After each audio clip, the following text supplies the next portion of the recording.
Hey, what's up, you guys? It's Matt. So I'm gonna pretend like it's a different day, but honestly, this is the same day that I filmed my Chimera video. You can probably tell by my energy, but yeah. So here's what you're getting. I decided that I wanted to film a TBR for February, and in February, I kind of want to tackle a couple of the arcs that I have because I've been really bad with my advanced reader copies. The only one that I've read has actually been the second Chimera book that comes out in a couple days. And so I decided that I wanted to tackle three of them this month, and then I have five other books that I have put on my list. Not quite five. I'm also a huge mood reader, so we'll see if I get through any of these. Um, but this is kind of what I have planned. So the first book that I have is an arc called The Harem King by Eric Lewis. And this seems like an interesting story.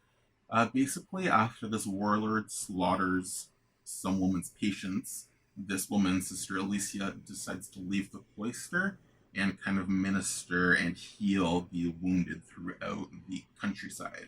And she ends up in this camp that soon becomes kind of this vengeful peasant rebellion insurgency thing.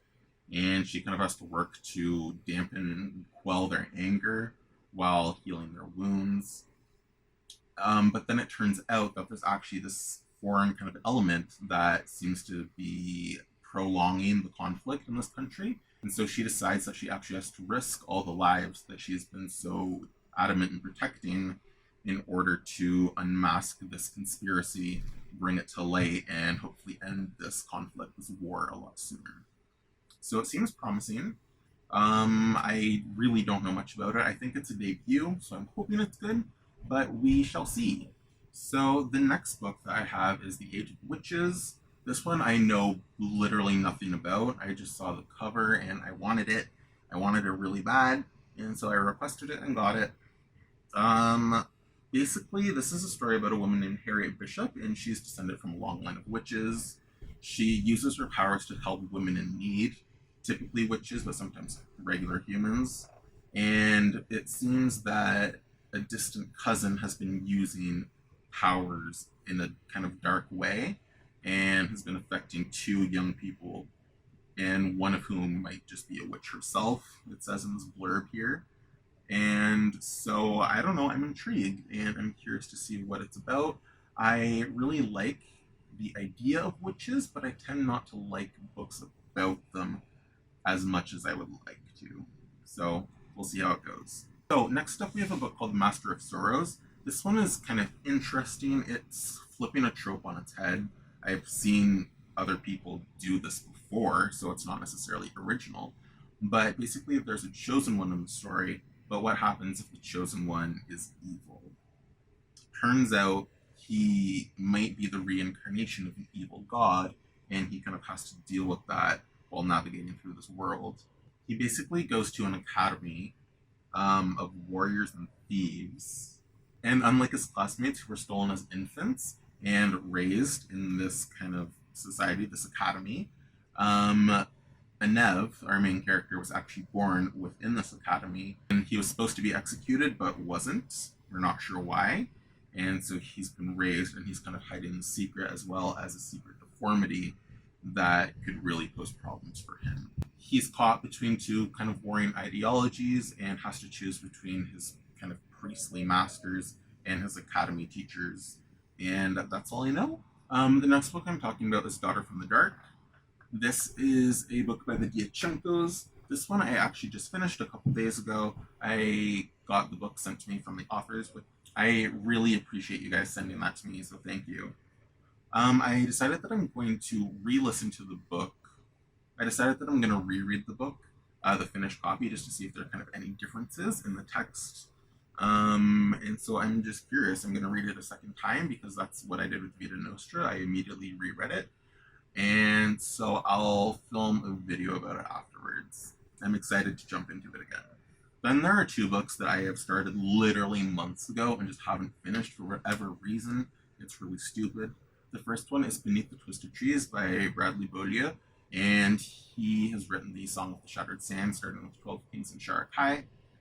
Beneath the Twisted Trees is the fourth book, and I can't really tell you too much about it because of that.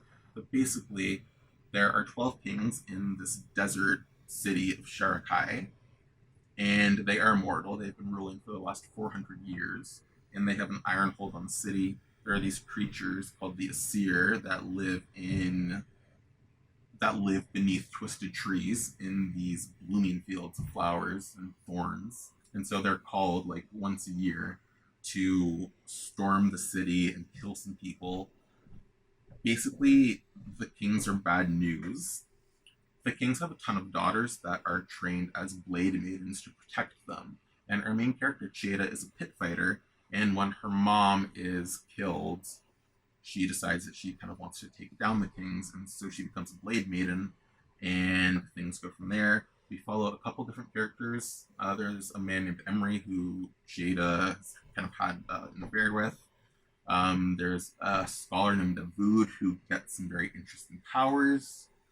We see gods in this book. We see blood magic. We see lots of blood magic. I love blood magic. Um, we see golems, we see these Asir, we see all sorts of things. And the series is fantastic, so I don't know why I've been reading this book for like 3 months. So I am determined to get it done. I have maybe a third left. I'm gonna do it. That's that. The other book is Legacy of Ash, which I got an arc for. So basically, 20 years ago in the Tressian Republic, there was this woman, and she led a rebellion against the Tressians, and she was this badass figure. Everyone rallied around her. They absolutely idolized her, adored her. But unfortunately, she was killed by this man named Victor Akadra. Now, Akadra has since become the kind of champion of the Tressian Republic, and it's all this time later where this woman, her 2 children are now fully grown, and they are isolated and confined to ruling this one city that they can't really leave. The boy is named Josiri, and his sister is named Kalen. Josiri has this lingering anger towards Victor Akadra and kind of wants some revenge, and is plotting to and is thinking about resparking the rebellion in his mother's name. Kalen, on the other hand, she is trying to escape this because she feels like she was a child. She literally had nothing to do with her mother's crimes. So her name has just been tarnished because of something her mother did, and she really wants to escape this. And she does that in an interesting way. But when the Hadari Empire starts invading from the north, the days grow darker, basically, and the three of them kind of have to come together in order to face this kind of coming darkness that's sweeping over their republic. And it's very good. So again, I don't know why it's taking me so long to read. I just don't know. Next up, we have this book that I literally stumbled across like 10 minutes ago called La Traque, The Pursuit. Let me read this. I saw the cover for the third book and I absolutely loved it. I was sold. And so then I looked at the first cover. I like that even more, I think. And so I want to read this. Plus, it's a good way to practice my French. So let me read this real quick. I'll translate. Trois hommes se réveillent dans les débris d'un chariot accidenté en pleine montagne. Aucun d'eux n'a le moindre souvenir de son nom, de son passé, de la raison pour laquelle il se trouve là, en ayant dans un pays inconnu. Sur leur trace, une horde guerrière, venue de l'autre bout du monde, mettra le royaume à feu et à sang pour le retrouver fugitif, mais à prix impitoyablement traqué pour une raison mystérieuse. Ils vont devoir survivre dans un monde où règne la violence, les complots et la magie noire. So basically, 3 men wake up in the debris of this kind of chariot accident in the middle of the mountains. They have no idea who they are. They don't remember their names, their past, the reasons that they're there in this unknown country. On their tail, there's a horde of warriors who are coming from the other side of the world, putting the kingdom to blood and fire to retrieve them. Fugitives, with a price on their head, impitoyablement traqués, for a mysterious reason, They have to survive in a world where reigns violence, plots, and dark magic. That was more of a struggle than I thought.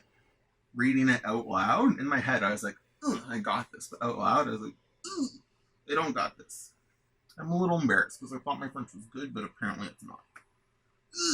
But like, I watch French YouTubers and I understand that. So like, I just need to speak it more, basically. Anyway, that is the last. No, that is not the last book. There's one more book I have to talk about. And that book is Warlock Sun Rising. By who? Who is this by? This is a self-published book, if I remember correctly. It was Caitlin's, Kitty G's, finalist for the SPFBO competition like a year ago, maybe a year or two ago. And she absolutely loved the first book, which I really loved too. And so this is the second book that I'm talking about. But basically, in the first book, which is called Devil's Dawn, there are two main characters. There is a novice of this order of monks who are a little bit separate from the regular church, and they deal with exorcisms and more kind of occult things that the regular church doesn't even touch or really acknowledge. And so there's this novice named Delco, and he is traveling with his master. And then we have another character named Vascrian, and he is a squire who dreams of being a knight. Now, Vascrian is traveling with his knight, and so basically the four of them kind of get tangled up in the situation, and they have to flee from dark forces. Now, in this world, there is this artifact. It's this headstone.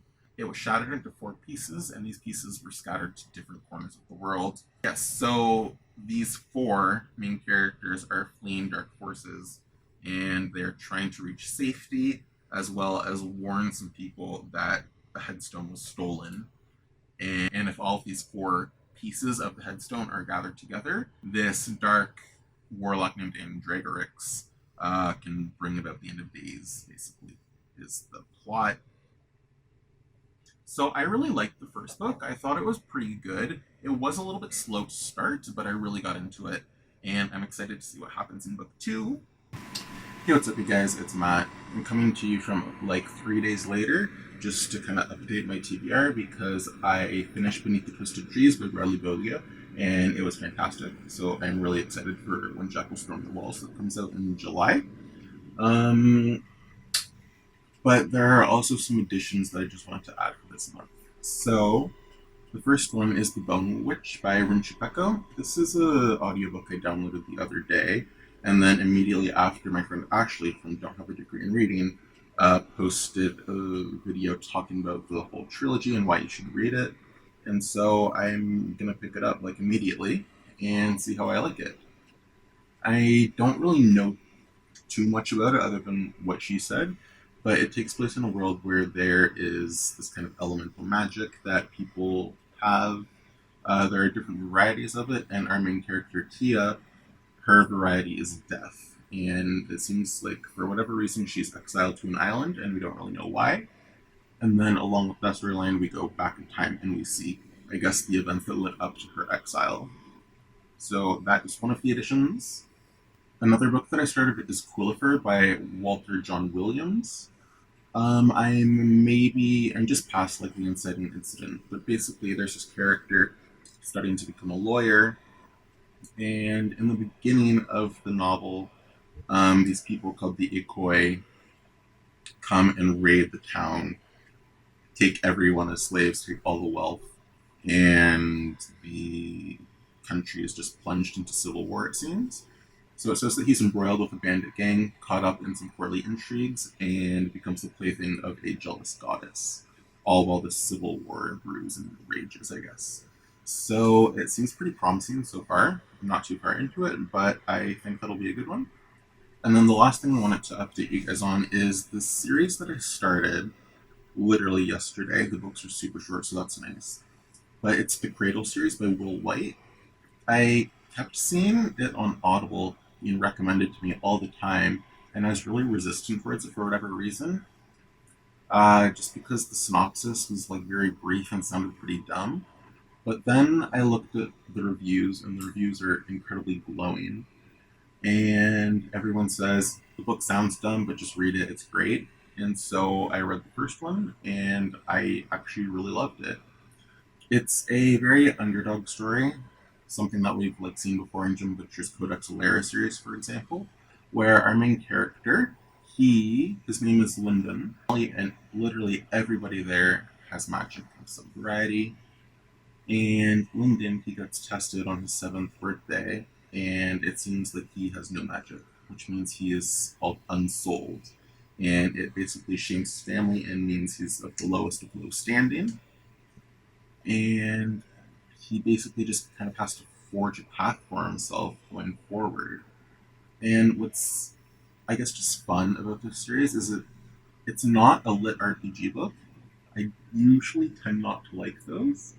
However, it does feel like it could take place in an Asian-inspired RPG world because there are 4 different kind of classes that you can be. You start as a certain rank, and you can work up in the path to become iron, bronze, gold, jade, all of these different levels. And it just seems like it's going to be a very great series, seeing this kid with no magical affinities struggle to make his own path in this world and kind of find loopholes and ways to improve himself. Because it's revealed pretty early on that in 30 or so years, his entire village, the whole Sacred Valley is going to be wiped out, and it's home to over 1 million people. And so he decides that he single-handedly has to stop this from happening, and so he's just kind of forging his own path throughout the series. The books are pretty fast-paced. It has a good magic system. They're super easy to fly through because they're short. The first one was only 8 hours, and so I think I'm actually probably going to end up binging a lot of the series in February because there are 8 books. And so I think I can just really knock those out of the park super easily. And yeah, I'm glad that I took a chance and actually tried the book. Anyway, those are just some of the books that I wanted to add to my February TBR. And so let me know what you guys are reading down below, and I might check them out in the month of March. Or maybe in February. I'm a huge mood reader, so we'll see how well I stick to this team there. But that's the plan. Anyway, have a good one. Bye. So those are the 8 books that I have on my TBR. I'm a huge mood reader though, so we'll see if I add or subtract anything else. I'm not really sure how it will go, but I decided to film a TBR for once since I don't normally do that. I'm going to try and stick to it, but we'll see.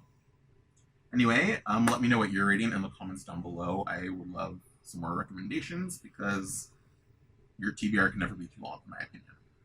So yeah, let me know, and I hope you guys have a good one. Bye.